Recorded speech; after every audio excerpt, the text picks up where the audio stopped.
Testing, testing, testing. Testing, testing, testing, testing, testing, testing, testing, testing, testing, testing. I love the way I say testing, testing, testing. There we go. We're live. All right. Picture this, ladies and gentlemen. The ultimate battle of your life. The ultimate battleground. A battleground so intense, it could make the conflict of Julius Caesar or whatever weep. That conflict is when you're cleaning the toilet and you have an itchy nose. Nobody knows how terrifying such a concept can be. Nobody knows. When you're knee deep in elbow grease, you have to clean the excrement off the bowl, and you have to itch your nose, but you can't, lest you spread infection. So you have to endure the burning pain. No matter how hard the itch gets, you keep scrubbing and scrubbing and scrubbing, and you make the most awkward face, like...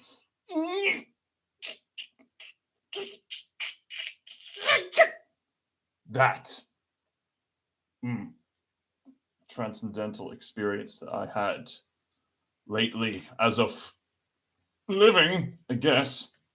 Welcome aboard, everybody.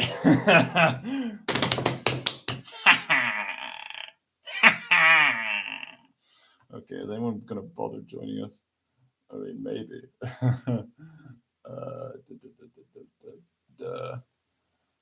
I mean, someone might join us, they might not, but maybe I should share this around a little more. Aha, the base department opened the stream to see Scott twerking, tweaking hard.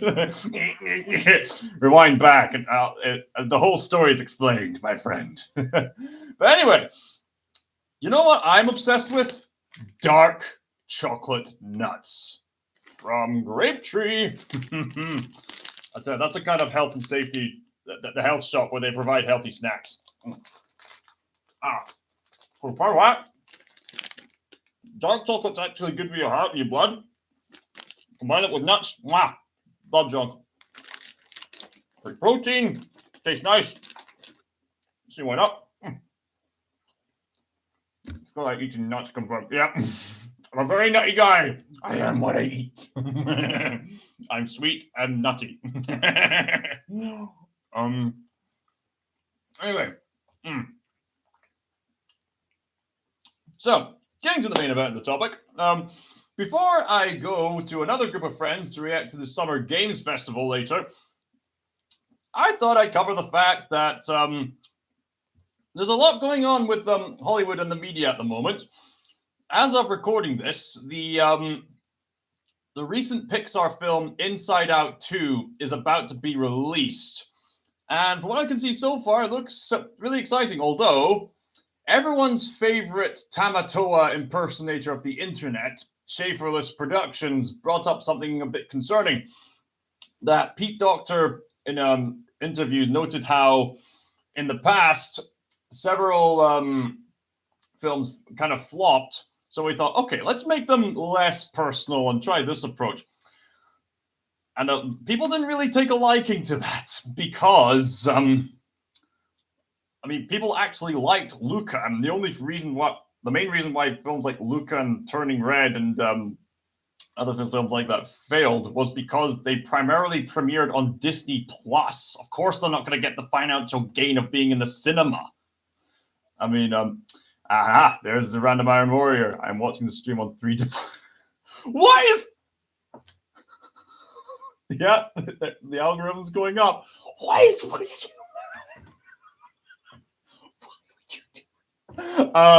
So thanks to the algorithm boost.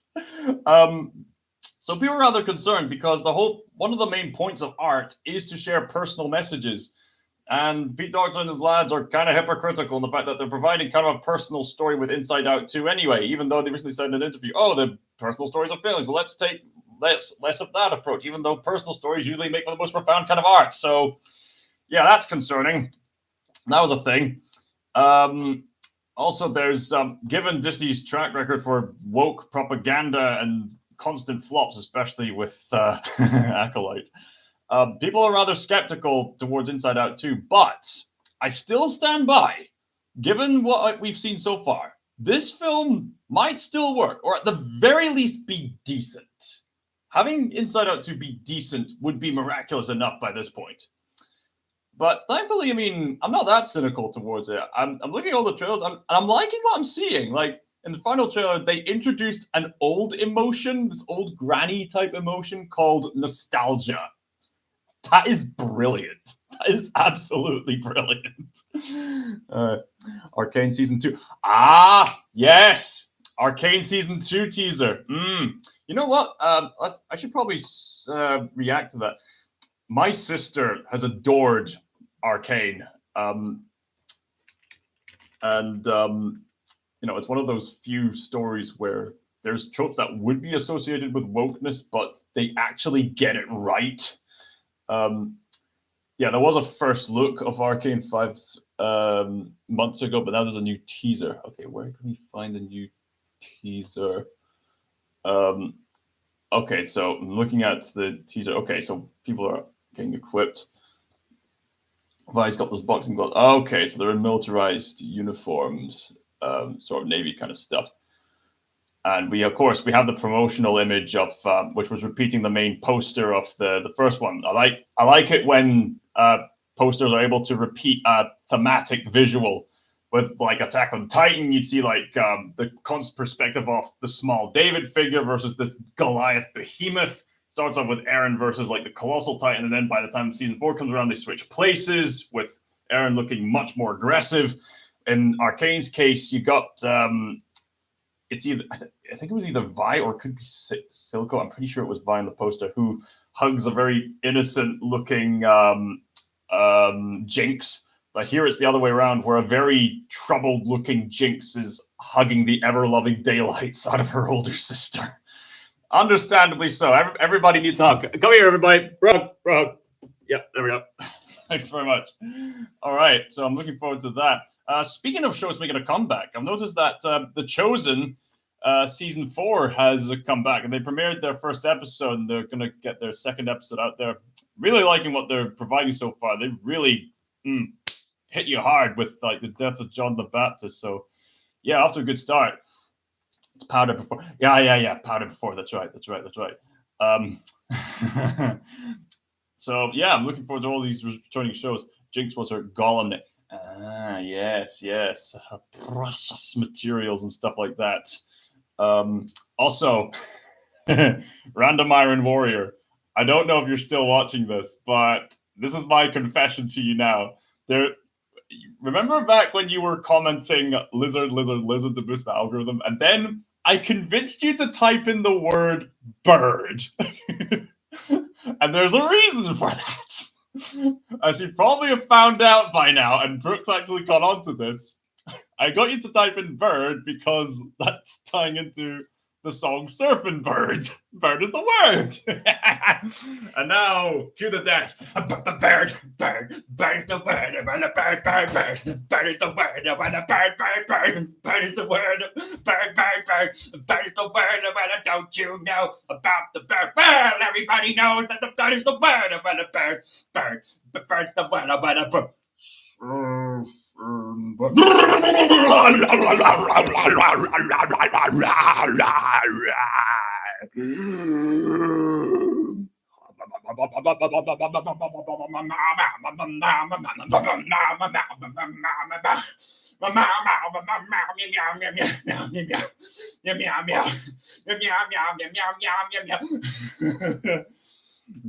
You're right.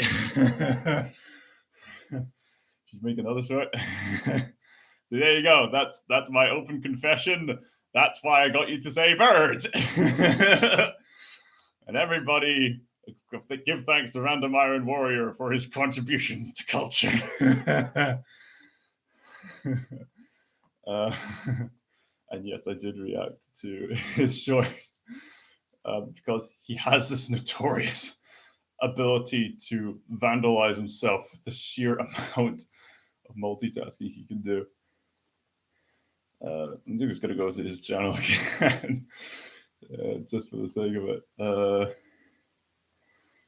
Let's give it.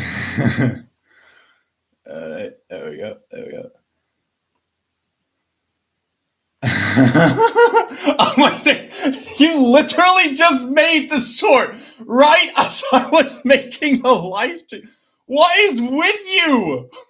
Why do you do this to yourself? Oh my, what?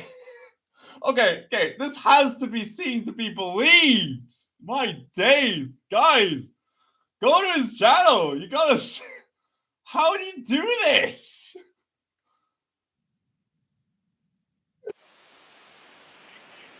Help it! Music again.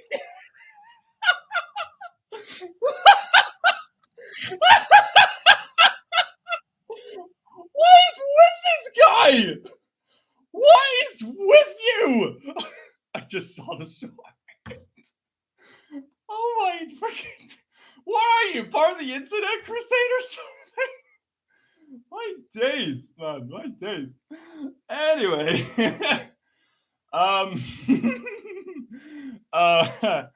going back to news announcements. I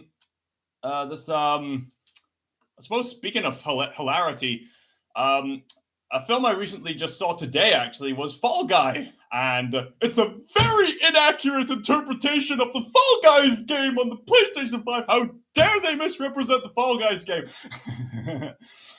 Of course, you know which film I'm talking about. It's the Ryan Gosling and Emily Blunt film. People have had some rather intriguing reactions to it. Like, some have had a very sort of mediocre reaction to it, but others have taken quite warmly to it. And a friend of mine really enjoyed it. Another friend of mine really enjoyed it. I watched it. I enjoyed it too. It's quite an amusing story about that. Kind of gives a bit of insight of what happens behind the scenes of those big Hollywood blockbuster movies. I must say, for once, Hollywood might be being a little bit more honest. And you know what?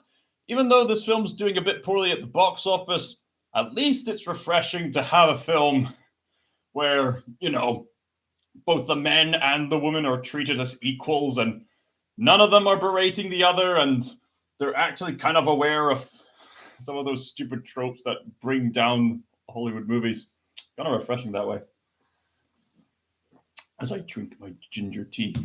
Other aspects I liked about the film, I mean, I can't say it was like the best film I've ever seen, although it's quite fun for a summer film, especially if you're a very stunt-oriented kind of person.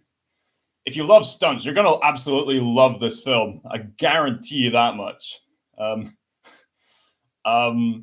don't recall laughing out loud too much, although there is quite a few gags that'll make you snicker. Although, with that said, there's this one joke at the end which made me laugh out loud, but I'm not going to give it away. I'm going to encourage you to see it, because it's not the last joke, but like one of the last jokes. I was kind of closing off the film. There's this one joke about someone that they bring in. It's the kind of person who's usually a very charismatic kind of person. It's just so funny. Yeah, people have been egging me on to see Fall Guy for some time, and there you go. I've seen Fall Guy. How would I rate it? Probably 8.5 out of 12 or something. It's not completely mind-blowing, but it's a fun movie. And you know what? If you want a fun summer movie, Fall Guy is the place for you to go. Although I've yet to see Imaginary Friend and the Garfield movie with Chris Pratt in it. So there is that to take into consideration. If any of you have seen any of the latest summer movies, please let me know in the chat. I'd be curious to hear your opinions. I saw Fall Guy and I'd rate it 7.3 out of 10. Yeah, that seems ideal. It's not the most mind-blowing movie. It kind of plays it kind of safe, but it's a fun movie. And you know what? If it's a fun movie that isn't propagating that woke nonsense, I can't be mad at it. So I'm not going to be angry if you go see it. It's not really trying anything bold and new. It's just what it is. It's a fun movie, and if you're in for that sort of thing, go ahead. You could do far worse.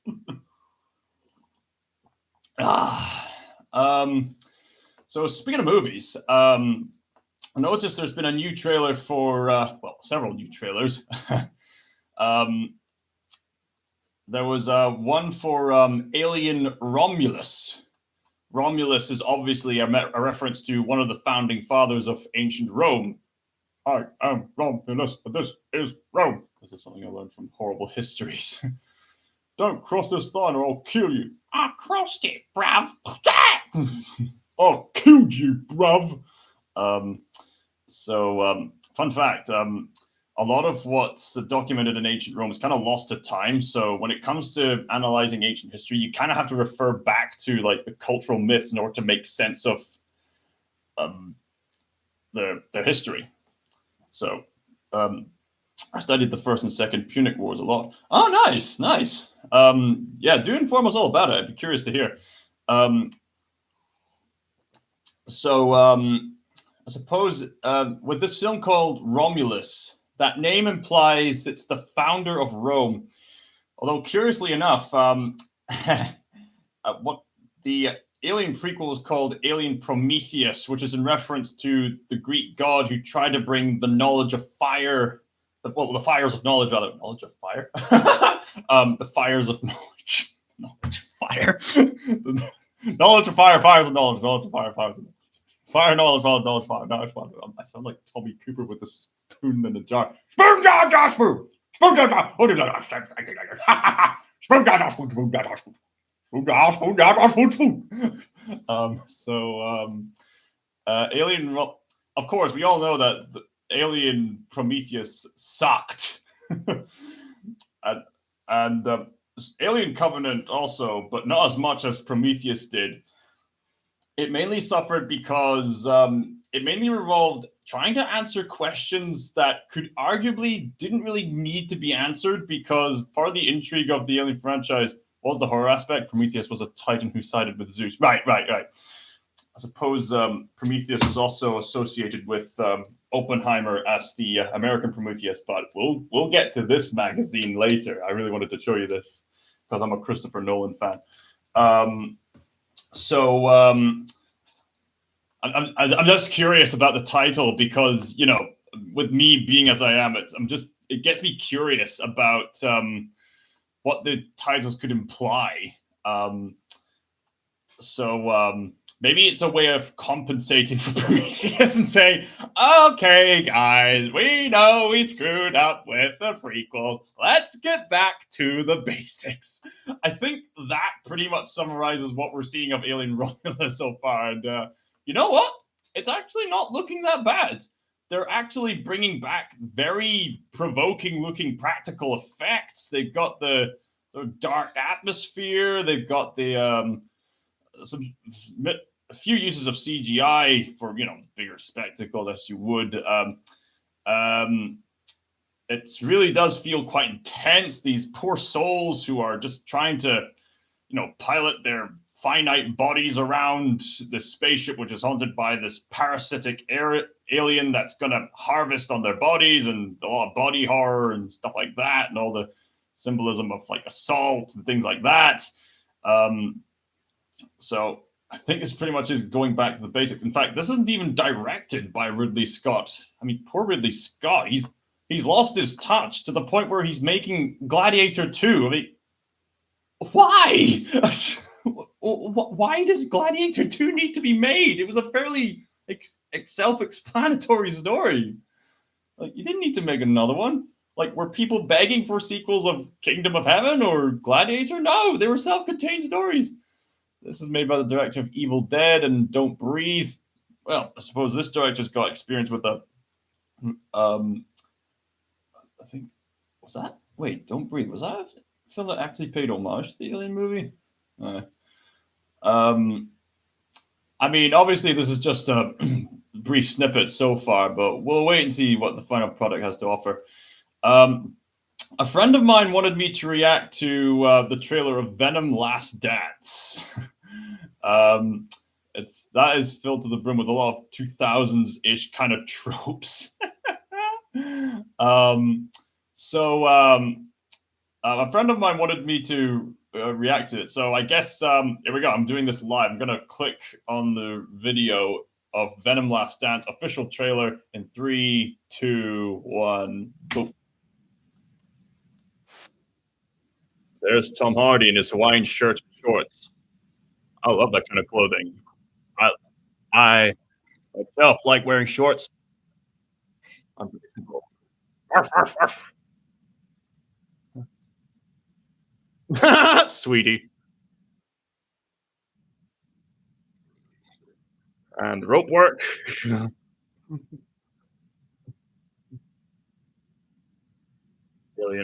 Speaking of alien parasites, Spider-Man would have quite the time fighting this foe. We are Venom. We're Venom!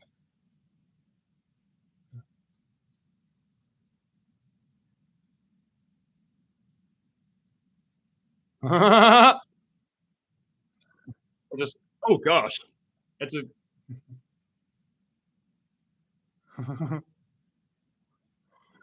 it's a shame that Andy Serkis isn't coming back to direct this one.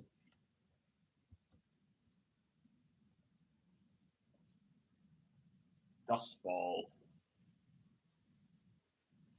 You and not alone. So many parasites.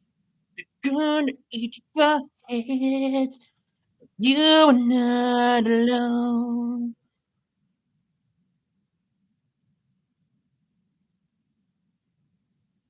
Sure you are. Saying open trustworthy. Wait a minute. Venom dancing with a woman? There's a thought. Oh yes, because you're the bad guys. My home, boy. My home has found us. All right. Oh, they're fighting on the front. Oh wow. Whoa, whoa. Even he's a bit aghast to this to death. Yeah, sure they can. Spider-Man can fight them off. It's gonna be a hard time, but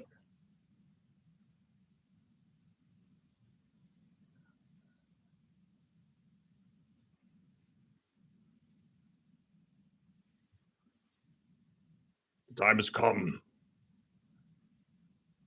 Stranger thing. I mean, Venom. The last dance. I like that.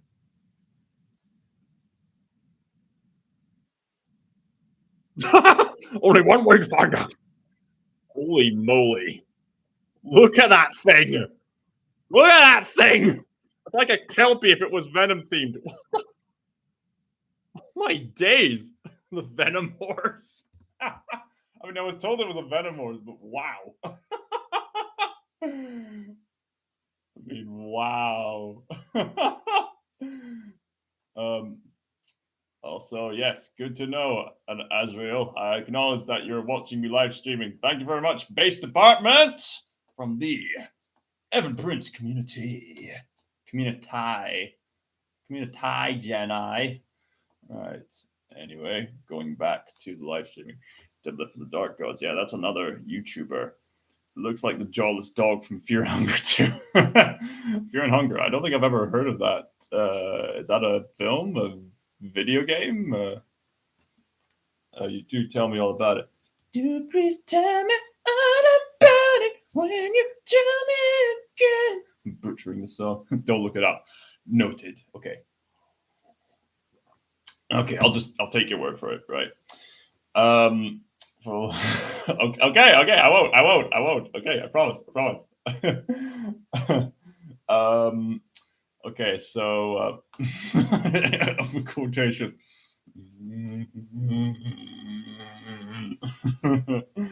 It is a game. Oh, okay, it is a game. Right. Okay. Okay, so I've covered Inside Out 2, Romulus, Venom, Thoughts on Fall Guys. Oh, yes. Very important topic. Very important for our fight for artistic freedom, as well as returning common sense to the mainstream media. Just give me a moment. One of them's gone on already. Okay, copy that. This is very raunchy to say the least. Oh, right. Okay, right. Say no more. Say no more. Right. Okay. Just get me to that, please. Thank you. Okay. I'm going to share a link with a few articles. Oh, this is awkward. Okay, why is this? Okay, tell you what. So earlier today, on my community posts, I put up this the link to a very peculiar article after noticing other people bringing attention to it. This article comes from Yahoo Movies. I mean, there's other sites covering this topic, but I wanted to bring this up because it goes into the kind of critiques that myself and other YouTubers are going into. And basically, to make a long story short, people are finally beginning to speak up and people are finally beginning to notice. In this case, John Musker, a name who is he is a Disney director who's directed such beloved hits like The Little Mermaid and Aladdin way back in the Disney Renaissance. Remember those times? Yeah, when Disney actually had a soul and cared about good quality storytelling. I remember those days.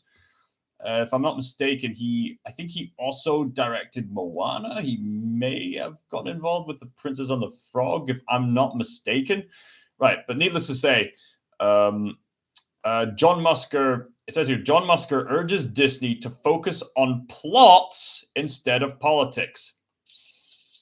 Ooh, that's got a sting for Disney. You know Disney's doing a terrible job with identity politics when even their own employees are calling them out for it. Just saying. This is what we've been trying to tell them for years now, but do they listen? I mean, they might do now, but it might take a bit of, stubbornness or something like that. Anyway, John Musker would prefer Disney to prioritize plots over politics. Credit, Brian Showbiz.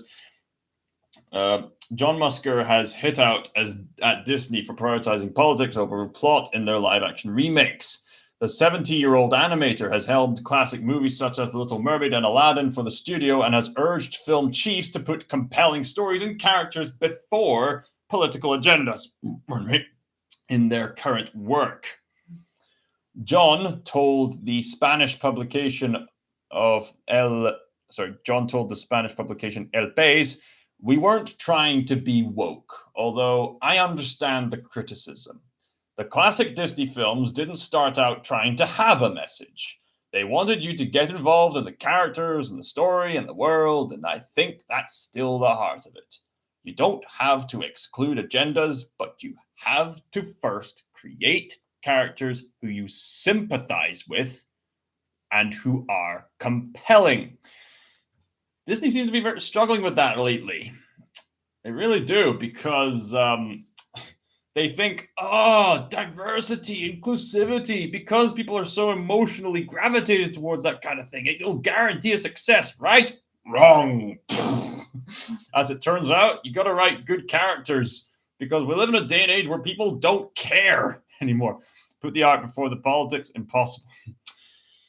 Well, for Disney at least. I mean, for people like Christopher Nolan and other directors, that's no problem. They can easily put art before the politics, but modern Disney, not so much. Let's see. He goes on. Oh, this should be gold. This would be gold. John explained that he wasn't impressed with last year's live-action remake of The Little Mermaid, which starred Halle Bailey as Ariel, and questioned the studio for rehashing old projects. He said, "Companies are always like, how do we reduce our risk? They like this, right? We'll just do it again and sell it to them in a different form. Or they think, well, we could make it better. Zoinks! Indeed, double A. I think there was a question even with The Little Mermaid. They didn't play up the father-daughter story, and that was the heart of the movie in a way. Seriously? And the crab. You could look at live animals in the zoo and they have more expression like it's with the Lion King. Oh my days! Oh my days! One of Disney's own employees is calling them out on this! Oh my days! Oh my days! That's one of the best things about Disney is the appeal. That's what animation does best. Amen! Somebody gets it! Somebody at Disney gets it! How long is it going to be before he gets fired? Okay, maybe not so much fired, but or maybe just like put down or something. Or I mean, he might get fired, but or maybe this will be the necessary shift. Maybe modern Disney is finally going to learn from their mistakes, and people can get right on the right course, just making good quality stories again. I mean, this article genuinely brings me hope, and it's making me realize all my years of speaking out against the woke crowd, my attempt as well as other people's attempts of speaking out against the woke crowd, it has not been for nothing. People are finally beginning to listen. There's people interviewing like a critical drinker and this sort of thing, and people are waking up, and people are telling better stories and better films, and we might enter a new golden age, boys. We might just. So what else did I want to cover? So, funny summer tales. I feel like Disney is just lazily remaking half a decade of old IPs and not doing anything to make it better. I mean, not all of their live action remakes have been that bad. I mean, it started off with like, I mean, there was the 101 and 102 Dalmatians films with Glenn Close as the over-the-top Cruella de Vil. SGF starts in 30 minutes, by the way. Yep, noted. I'll make this brief. Yep. There was a few other live action remakes. People had mixed reception towards Tim Burton's unique take on Alice in Wonderland. I personally kind of liked it. I can see why people don't like it, because it's trying to make sense of a fantastical setting that's not supposed to make sense. Although, given the recent live-action remakes, I'd happily rewatch Tim Burton's Alice in Wonderland than any of the modern schlock these days. There's also there were a few remakes from the live-action series that I actually quite liked. I think the Cinderella one was actually the best one. That was the one remake which even the YouTuber All Done, this Hawaiian Disney fan, who's not afraid to critique Disney, he pointed out that the Cinderella live-action remake was actually one of the few live-action remakes that actually genuinely worked. They took a Disney film that was beloved, but could have done with a bit of improving as in the way that its story was told. They take that and then they made a new version of the story, and they managed to improve the prince's character. They've had more character development. They even had a bit of a test between Cinderella and Fairy Godmother, which was nice. I mean, yeah, the Cinderella remake does suffer from Cinderella herself being a bit of a dumbass at times, because in trying to portray her as independent, like it kind of makes her come across as a dumbass rather than as someone who's actually a slave. But even in spite of that, I'd still say the Cinderella remake was actually genuinely really good. Probably the best of all this stuff. People have mixed reception towards the Jungle Book live-action remake. Well, it's mostly CGI.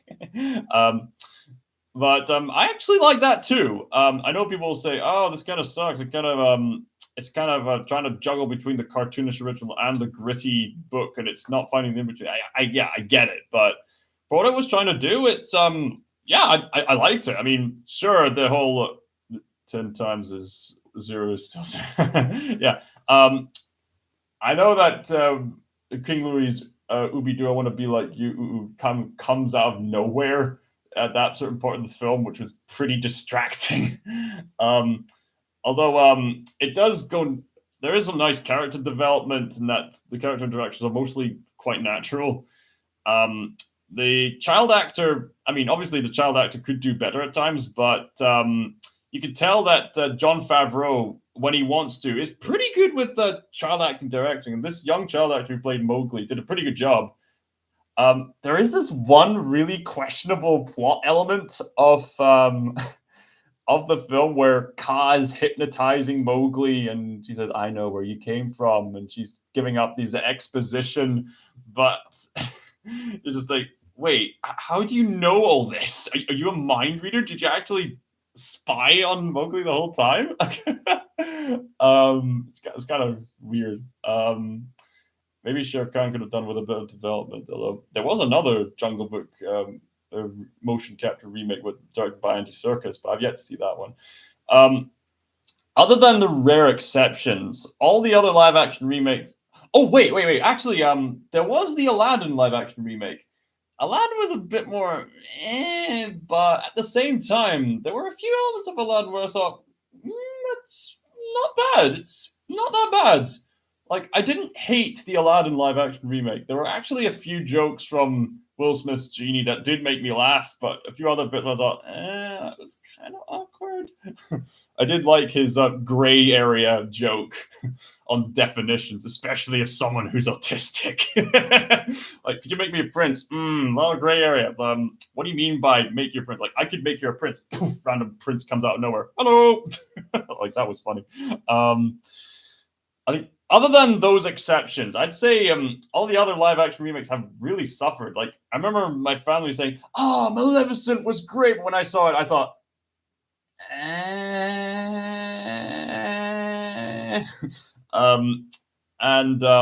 it only went downhill from there. Just outright woke propaganda. Like the Lion King remake was trying to retell the beloved Lion King story, which is one of Disney's hit pieces, but the Lion King remake was horrible. Yeah, it did so with CGI animals. They were trying to go for a photorealistic take, but it's quite embarrassing when actual animals, as John Musker said about Sebastian in the Little Mermaid remake, it's so embarrassing when actual animals show more expression than these CGI schlocks. It looks uncanny. Yeah, it looks uncanny. I mean, it's meant to be live action, but it's CGI animated. Like, if this was meant to be just a tech demo for how photorealistic they could get, bravo. Kudos to you, Disney. It actually looks pretty gorgeous at times. But as a legit attempt to pay homage to the Lion King? The Lion King? Ooh.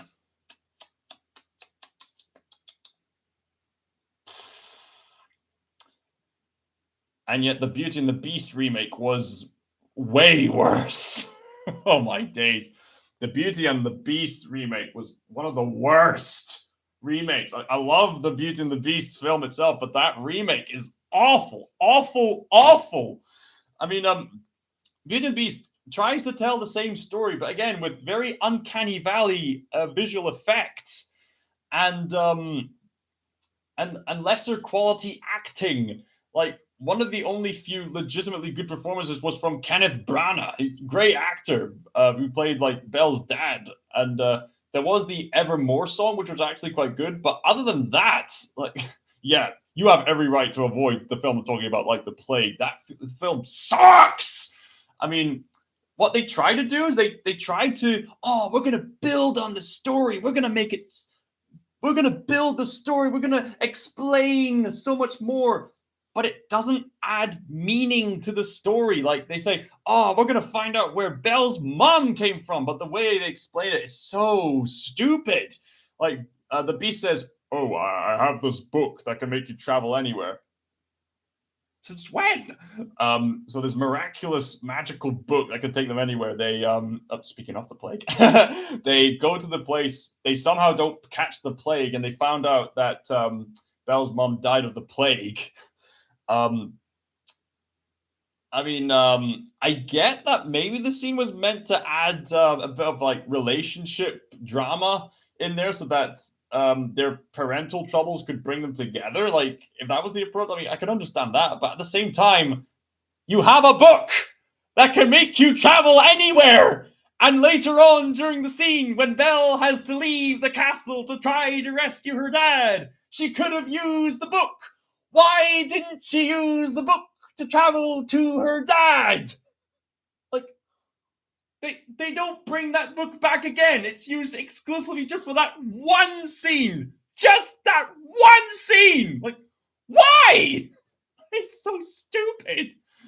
And there's other added in plot details like that which really drag the whole thing down with very stupid implications.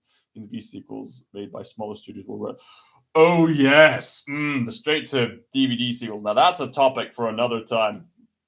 And only got the Little Mermaid remake tried to cash in on the woke crowd by saying, "Oh, this woman is she's black now, so she's gonna have all the virtue signaling, but you still have to act well. Oh, we changed this white man place to the Jamaican Caribbean. Okay, cool. Why is all the architecture European then? Why not go all the way with an outright Jamaican tribe style?"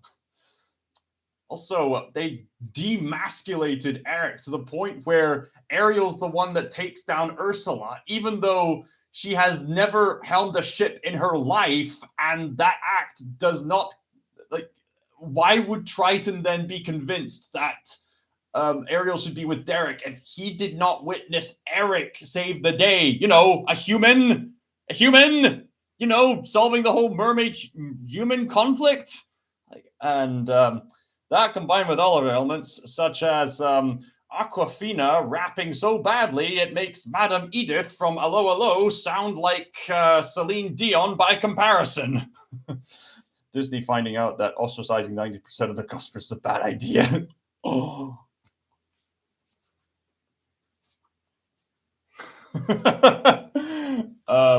But you know who does not ostracize their audience? Christopher Nolan. I just wanted to end this live stream with showing off this Empire magazine that I got talking about Christopher Nolan, because I love Christopher Nolan as a filmmaker. He's one of my all-time favorite filmmakers. Up there with like Hayao Miyazaki and Pete Docter. Yes, even with what Pete Docter recently said. He's made some great film. Like, every film Nolan has made has just been a hit. He's made Following, he's made Memento, Insomnia, the Dark Knight trilogy, The Prestige, which is, I've mentioned this, one of my favorite films. He's made Inception, Interstellar, which I saw recently with Matthew McConaughey. All right. Dunkirk, very baffling Tenet, and his recent masterpiece, Oppenheimer. Although my friend noted that who has a sex in the way that Oppenheimer did, it seems more like it was an average Tuesday job rather than an actual lovemaking session. oh, I'm having sex with this woman. Oh, bring me the Bhagavad Gita. Oh, I've become dead. Is that seriously how they have sex? It's like no one's completely detached in the emotions to the point where you can't do a sex scene. Although, regardless, this film goes about talking about his influences, which include Mirror by Andrei Tarkovsky, which is Andrei Tarkovsky is a brilliant filmmaker. Well, I've yet to see any of his films, so I've heard he's made some classic, visually striking, dreamy films. I am become higher than a kite. I am become. Yeah, maybe that was it. Maybe he was just high on drugs or something. 2001: A Space Odyssey, especially for Interstellar. Heat.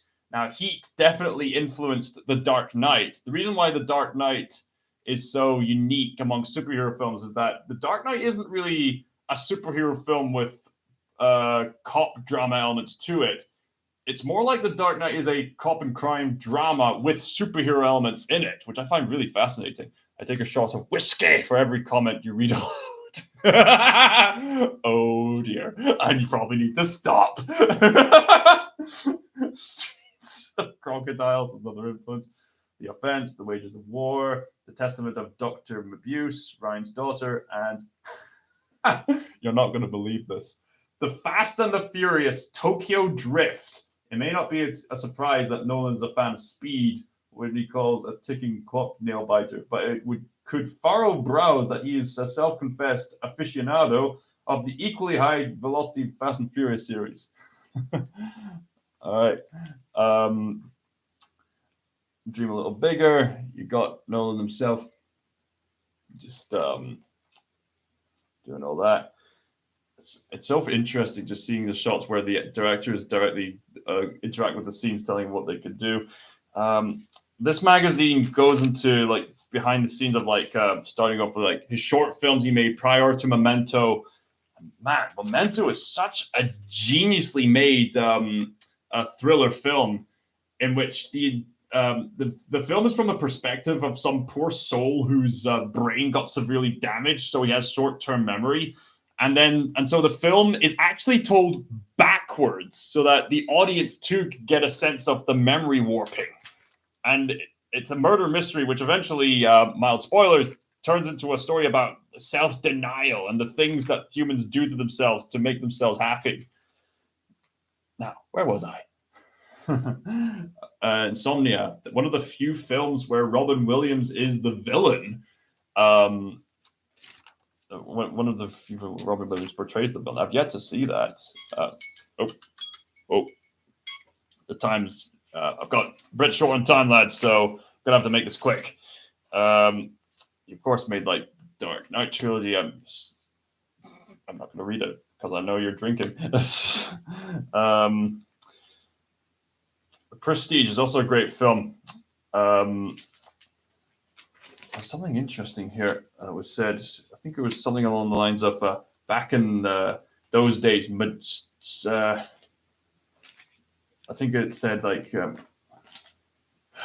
we go. Christopher Nolan said, magicians in the Victorian era were the filmmakers, even movie stars of their day. You know, people love miraculous spectacle. So I guess this film kind of goes into that kind of thing. And it's very cleverly structured to indicate the tricks of a magic trick. And then the plot twist is like the reveal of how the trick is done. Something I like about Christopher Nolan as a filmmaker is that the way he handles his plot twists is that not only are they quite shocking, but they genuinely encourage you to watch the film again just to get the full picture of things. Like how the trick was done in The Prestige, the exact order of events in Memento, the reveal of how the time warping in Interstellar, or the exact foreshadowing seen in like the Dark Knight trilogy. Let's see. I'm gonna have to wrap this up very soon because the event's about to start. Look at that. Look at that. Look at that. Isn't that just a pretty face?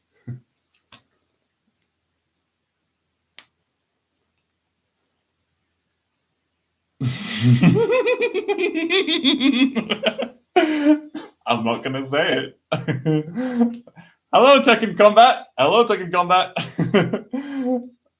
Nice to have you on board. I'm just showing off my Christopher Nolan magazine because I love Christopher Nolan. His recent masterpiece, Oppenheimer. Let's see. What else does this have to? Oh yeah. It also delves into how the film Inception was made. The visual effects in Inception were amazing. Nolan is a man who loves his practical effects. Oh no, here comes the French taunting knight. I mean, Hebrews 10:20 would grant all kinds of glorifying imagery, and Nolan delves all kinds of deep stories about the human condition. I'm still yet to see some of his movies, but I'm loving Nolan's movie stuff so far. There's the Catwoman. Let's see. Oh yeah, Interstellar. One with Matthew McConaughey. All right. Then that robot will show. you know, the robot's conscious and the robot feels things like remorse that goes beyond its programming, then it's more than robot. It's like it's got a soul like in the Iron Giant. All right, all right, all right. 15 minutes. Got it. I thought I had to wrap this up in a few minutes, but I think I could do this live stream for just a little bit longer. Right.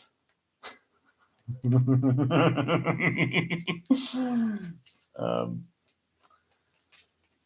I do like that part in Iron Giant where Hogar says to the big Iron Giant, if you have feelings and you think about things that go beyond your mere programming, you know, if they have like an existential crisis, not that a child could imagine that kind of thing, well, that clearly means they have soul, because existential beings don't ponder about me. I mean, if you weren't an existential being, you would not be thinking about meaning. All right, all right, all right. But you do think about meaning. So that means you have a shout. All right, all right, all right.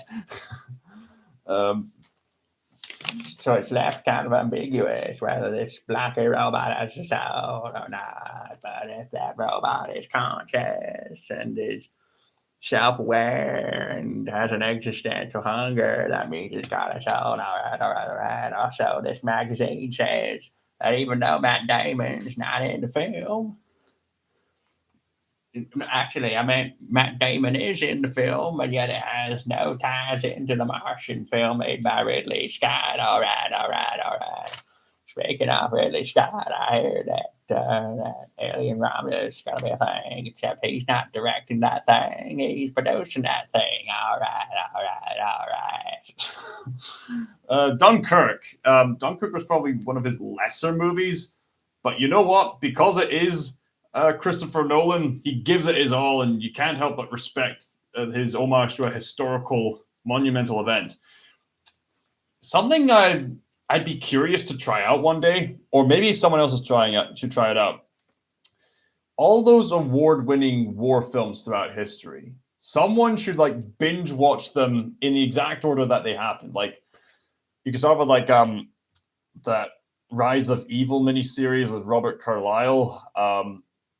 You could then watch The Darkest Hour with Gary Oldman as Winston Churchill. Then watch the Dunkirk film, Dunkirk, made by Christopher Nolan, because then you understand the events of like the significance of bringing the boys home, and we will fight them on the beaches.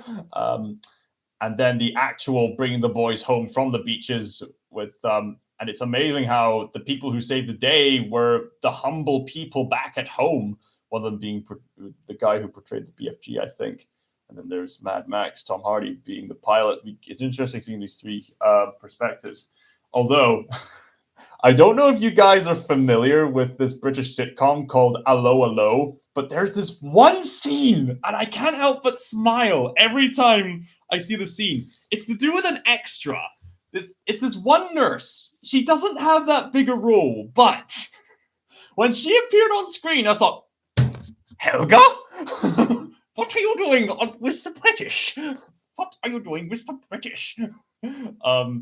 So that the actress who played that British nurse in that ship in the Dunkirk film, she portrays a German officer named Helga in the sitcom Allo Allo. So every time I see her, I just like, that's Helga!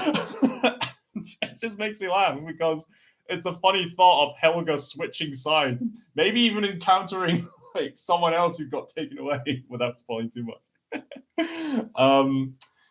And there's this other actor who I recognize as Gruber from Allo Allo. He doesn't make an appearance in Dunkirk, but he does make an appearance in Curse of the Black Pearl. And I tell you, like most people would just watch that scene with Gruber saying, "Welcome to Port Royal, Mr. Smith." People will just think, "Ah, okay, that was a fun scene." But if you've seen Allo Allo, you'll see that character. You think, Gruber? Like, imagine that guy as part of his little tank. Welcome to Port Royal, Mr. Smith.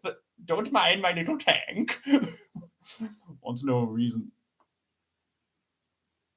I'm not going to read it because you said you're going to take a whiskey, but do feel free to answer the question. Anyway, going back to this. Oh, gosh, I remember during the pandemic, Christopher Nolan's Tenet was pretty much the only film anyone could see at the height of the pandemic. Okay, right. At the height of the pandemic, Tenet was the only film you could see. Even then, you had to get the masks on, keep a distance. And on one hand, it's great. Yeah, Christopher Nolan film, fantastic. But on the other hand, my days, it was so confusing. I mean, I could barely keep up with it, but then there's the end to think like, wait, oh, so does that begin like a time loop where things have to happen in order to it's so trippy. I guess maybe the ending's like he has to kill him up in order for like certain events to happen, but it's thankfully Oppenheimer was an immense improvement, and my days was it the summer blockbuster that Hollywood needed. And the great cautionary tale of what happens when all these conflicted stuff and goes to happen, and what happens if you play around with fire for too long. And 10 minutes. Okay, got it. I'll wrap this up. And there's something said about Christopher Nolan by Denis Villeneuve, the director of the Dune movies, as well as Blade Runner, the sequel, as well as Arrival. Allow me to read you this sincere congratulatory note from Denis Villeneuve. Christopher Nolan by Denis Villeneuve, if I pronounce this correctly. The Dune director writes exclusively for Empire about his trailblazing friend. Of course, I spontaneously replied, of course, and then I hated myself. What could I write about Christopher Nolan that would be meaningful enough after all the praise he has received over the past few months? Seriously, what can I add? Who am I to do this? I must apologize to the reader, but I opted for the obvious. In desperation, I used the oldest trick in the book. Here is the true account of my journey with as much honesty and detail as I could report. It's night. I'm exhausted. I fall asleep quickly. I dive into the depths with hope. I meet Kubrick there once. He actually met Stanley Kubrick? Whoa. Met Stanley Kubrick there once, and it turned out to be quite enriching. Must have been fairly young then. I didn't even exist then. Not yet. Thanks to my neurons. We were in an old European hotel room. He is standing in front of me. He needs a mirror. He takes out a small, shiny slinky from his jacket. He looks inside the slinky, seems satisfied. He gives it to me and says, "That's my Oscar right there." Looking inside the slinky first appears in like a mirror. But if you stretch it carefully, the silver tunnel becomes an insane representation of time and space. It's absolutely breathtaking. An incredible practical effect that Chris used in his latest film. With like the wiry effects for Oppenheimer. Nice. As the eye of the nebula appears in the slinky, the meeting stops. I begin my ascent, returning to reality. Halfway there, I wake up still dreaming. It is morning. I'm at the hotel restaurant. His wife and producer Emma eats breakfast while reading a newspaper. Chris is still sleeping in his room above, still dreaming. I think Chris dreams even deeper than everyone else. Always a step ahead, especially with his movies, given the intellect that he is. Emma holds the fort closer to reality, and I wake up. I remember my profound admiration for practical effects, geniuses like Kubrick, Dijkstra, Trumbull, and of course, Méliès. Méliès, I think that's the French filmmaker who was like very early on in the filmmaking industry. The father of them all. Hugo by Martin Scorsese paid homage to that filmmaker. I remember how I fell in love with the mechanics of cinema, don't we all, while watching Norman McLaren films, how time and cinema are by nature intertwined. Chris Marker, Rod Serling, Tarkovsky. I've yet to watch Tarkovsky's film, but he made like god-honoring films. I'll need to watch them if I get the chance. And again, Kubrick comes to my mind. Christopher Nolan belongs to this group of artists, the time explorers, the inventors, the magicians, those who dream more deeply. Chris's technical ambitions and mastery, combined with his impressive ability to transform abstract concepts into compelling dramatic journeys, make him a unique artist and easily one of the most exciting filmmakers working today. Movie after movie, he keeps fascinating me. It's morning, I drink my coffee, relieved and grateful. Between us, the best part is that in the end, the slinky idea is mine. and I can use it next. Oh, meow meow. There's other details in this magazine, such as something about, was it the Dark Knight? There were some compliments about the Dark Knight because that's his highest acclaimed movie. Let's see, where was it? Was it? Was it near the beginning of the film? I think it was actually at the.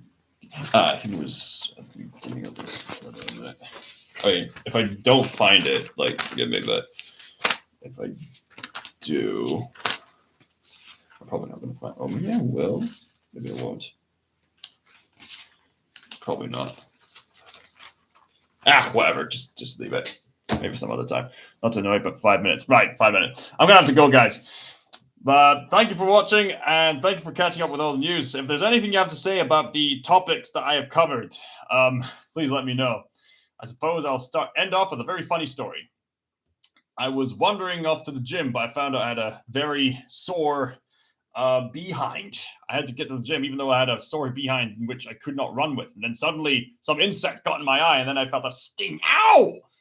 And I got off to the nearest medic and managed to get the medicines necessary to get the venom off. And as it turned out, after 20 days' work, as it turned out, there was this big pluke right in the behind. The moment I plucked it out, I could run again. And thanks to taking the medicines, I was instantly better the next day. What have you learned? Take care of your body, especially this summer. Also, I climbed a Monroe. Anyway, duty calls. See ya, my lads. Don't forget to eat your nuts. Scott Stinker signing out. God bless you all. Don't listen to your intrusive thoughts. Don't listen to condemnation. God loves you all. Bye!